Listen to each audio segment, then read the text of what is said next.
Right, good morning everybody. This is the first YouTube video because basically on the group it's a limited audience. So what we're doing today is we're curing the dreaded CDI issues related with most Dt125lcs with the original CDI. These things can fail, and they do fail, and if yours hasn't failed yet, it will. They were just a terrible thing. They fail for free. Now there's a firm in France that came up with a solution, and I've done a video on my group for the combined unit which controls the power valve controller and the CDI, but today I'm just going to do a quick before and after demo on the install of Devmoto's CDI replacement.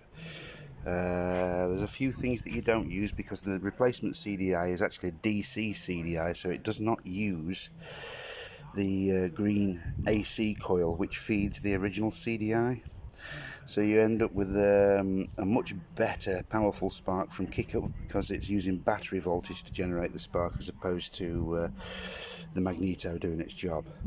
These two are used. These are your pulse trigger from the pickup coil. You do have to chop that plug off for Devmoto's conversion because it gets a more modern plug put on there. I'll show you the unit. The unit involved is quite a flash unit.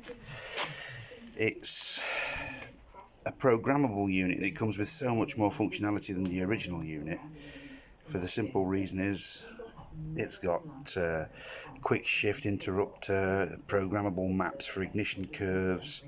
It's already programmed as it comes from Devmoto with the full power 34X map. So if you've got a UK bike, just by installing this in a free-flowing pipe, you'll end up with a 22 horsepower fire breather. Much more fun than the 12 horsepower we've got. Now the thing is that they do supply a Scotch lock, which I hate. They are shit. They do fail, they corrode.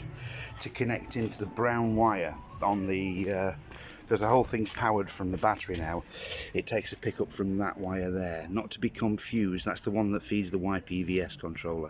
Not to be confused with the brown wire on that one. Do not connect to that, that's just feeding a coil. So you go to that one there for your positive feed. The positive feed is then in turn fed into the red wire.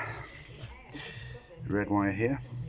This is for the modified plug on the pickups, and the rest of them basically, if you take time to go through that. Orange wire to orange wire, that's your coil. Purple fine wire to black and white wire. Blue wire to black wire. Brown, blue and yellow wire connector to be adapted, that's what I've just been talking about. Red wire to connect to the YPVS box, do not use that. That would cause problems at a later date. Solder, shrink wrap into the loom, splice in, do the job properly. And that's it, you end up with a full power machine. I'll do a follow-up video to this one and edit it in when we show it running, but yeah, she should be wing today. Okie doke, have fun guys.